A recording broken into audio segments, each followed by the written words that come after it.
안녕하세요. 사업을 하고 있는 사람입니다. 우선 제 아내와 그놈의 이야기를 하기 전에 제가 살아왔던 이야기를 아주 간략하게 하겠습니다. 그래야 제 이야기를 들으며 저의 심정을 잘 이해하실 수 있을 것 같아서요. 우선 저는 부모 없이 자랐습니다. 저희 아버지는 알코올 중독자에 매우 가난함에도 불구하고 카지노로 없는 돈까지 전부 잃고 제 어머니에게 폭력을 일삼는 사람이었다고 합니다.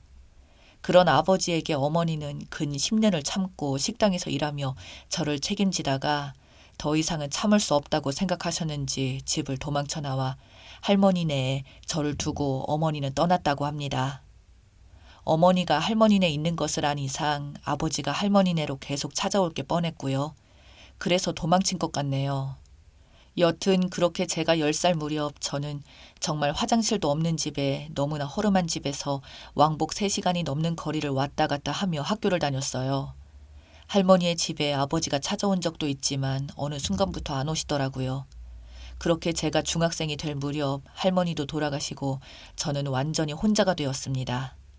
정말 먼 친척까지 하나 없는 완전한 혼자가 되었죠. 동네 사람들과 동사무소에서 사람이 나와 저를 지원해주고 그렇게 학교까지 졸업했고 고등학생 때 제가 혼자 있는 시간이 많아 항상 그 시간에는 도서관에서 책을 읽었는데 그 덕분인지 공부를 못하지는 않았습니다. 그리 공부를 열심히 하지 않아도 반에서 1등은 하고 그랬으니까요. 그런데 지금은 장학금 제도나 학자금 대출이 잘 되어 있지만 제가 살 때만 해도 그런 것이 전혀 없어 입학금 등록금이 없으면 정말 학교를 다닐 수 없는 상황이었습니다. 그래서 제가 K대를 붙었음에도 불구하고 대학을 포기하고 바로 일을 하러 갔고요.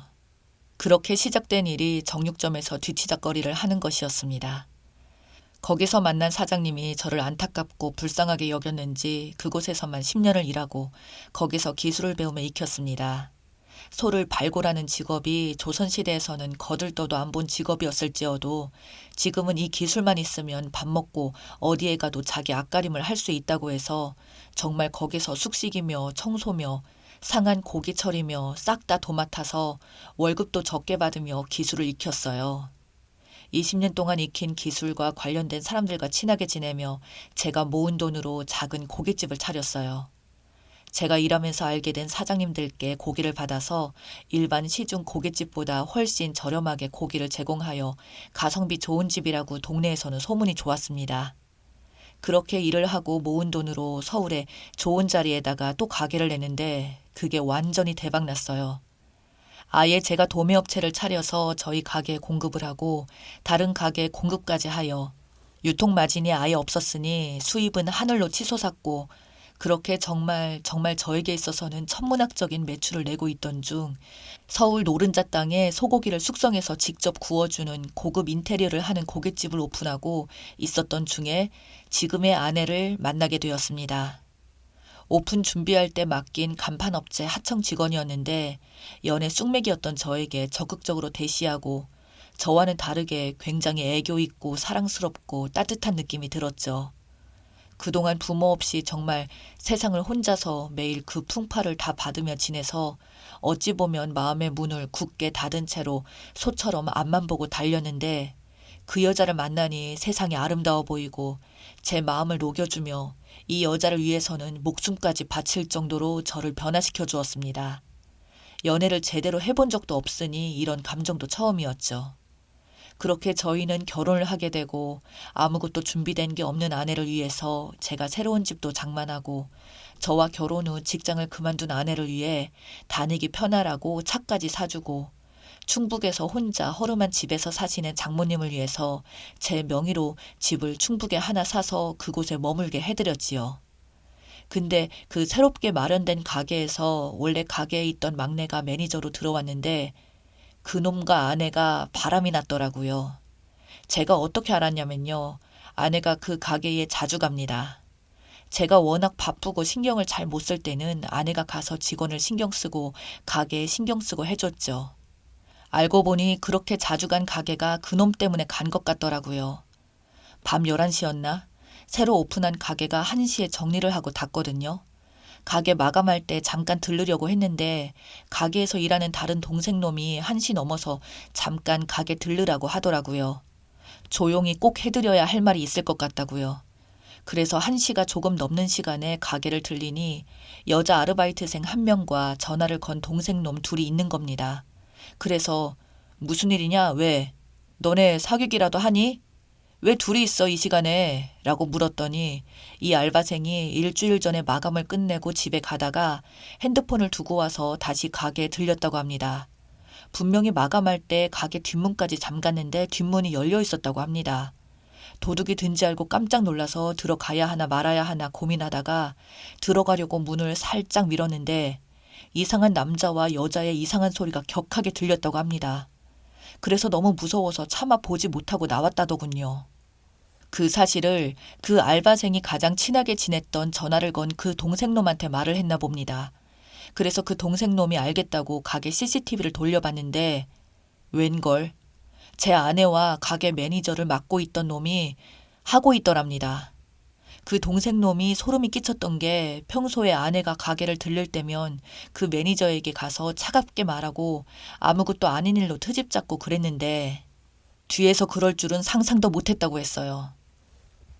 그래서 일주일을 알바생과 이걸 우리끼리 평생 비밀로 가야 하나 말아야 하나 하다가 매니저가 CCTV 기록을 지우기 전에 파일을 복사를 해놓고 고민을 하다가 그래도 존경하는 형님을 속일 수는 없다는 마음으로 저에게 이 모든 사실을 말했다고 하네요.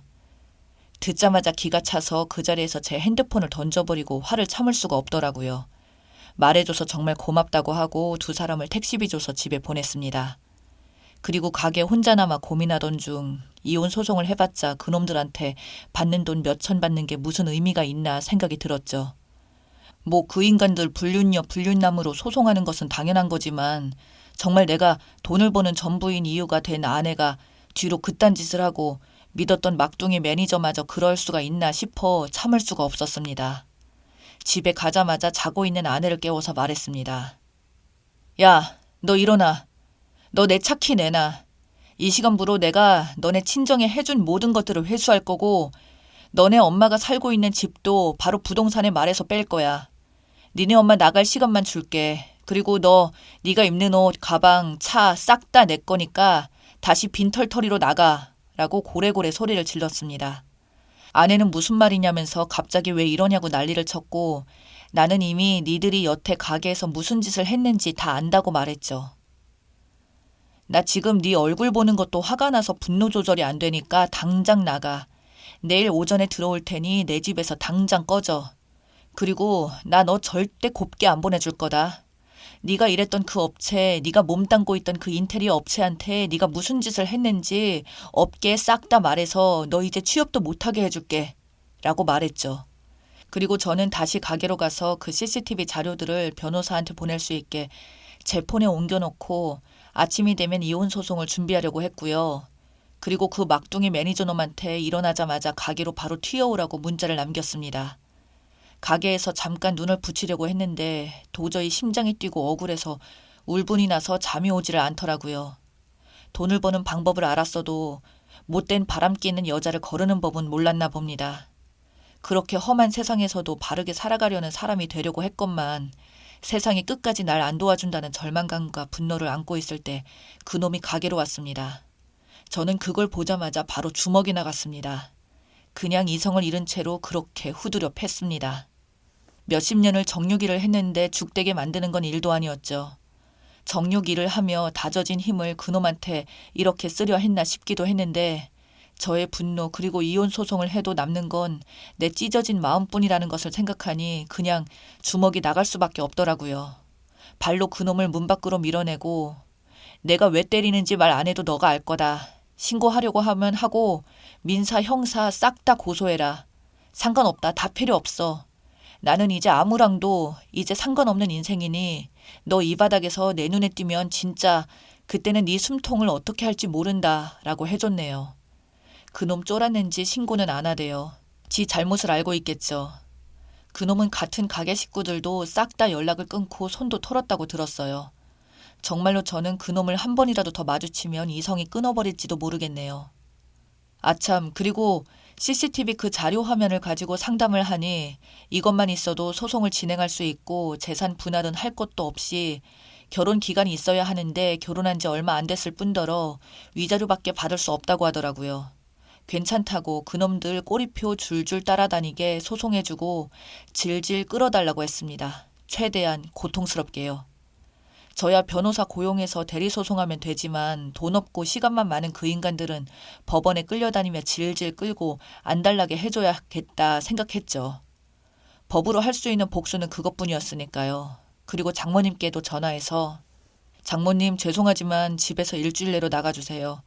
부동산에도 이미 말해놔서 집 나와 있고요. 아내한테 무슨 일인지 들으세요. 라고 말했습니다. 마음 같아서는 왜 딸을 그따위로 키웠냐고 욕이라도 날리고 싶었는데 장모님이 무슨 잘못이겠어요. 그 이후로 아내가 정말 여러 번 가게에 찾아오고 자기가 취해서 그랬다, 정말 미쳤다고 미안하다고 무릎을 꿇고 정말 지쳐 쓰러질 때까지 울고불고 난리를 쳤는데 제가 한 번 부모님한테 버림을 받으니 이번에도 아내한테 버림을 받았다는 생각에 그게 다 거짓말처럼 느껴지더라고요. 아내의 사과가 말이죠. 그래서 흔들리는 마음을 다잡고 꺼지라고 했습니다. 다시는 내 눈앞에 뛰지 말라 했는데 왜 자꾸 뛰냐고 책상을 팍 치고 핸드폰을 탁 던지니 그제서야 정신이 든지 안 나타나더라고요. 아직도 소송은 진행 중입니다. 집에서도 아내가 나갔고 원래 살던 집에 있던 제 물건도 가게로 옮기고 집을 내놨습니다. 저는 다른 집으로 들어가려고요. 도저히 그 집에서 아내 생각이 나서 살지 못할 것 같거든요. 당연히 소송은 제가 이겼죠. 아내는 처음부터 나한테 돈만 보고 접근했구나. 내가 속았구나. 이렇게 생각하려고 합니다. 당분간은 연애도 재혼도 절대 생각도 없고 예전처럼 그냥 일이나 하고 묵직하게 그렇게 혼자서 외로이 사는 게 맞았나 봅니다. 괜히 사랑한다고 했다가 이런 꼴이 나버렸네요. 참, 저 바보 같죠? 글을 쓰다 보니 눈물이 맺히네요. 나이 들어서 눈물이 더 나는지 가끔 소주 한 잔 마시고 잠들어야겠습니다. 평소 외로이 살다 보니 속마음을 털어놓을 곳이 이런 인터넷밖에 없네요. 여기까지가 제 사연이었습니다. 어떠신가요? 저는 마음이 아픕니다. 어쩌면 보시는 분들은 소송에 그놈까지 패줬으니 통쾌하실 수도 있겠네요. 그럼 저는 이만 여기서 줄이겠습니다. 감사합니다.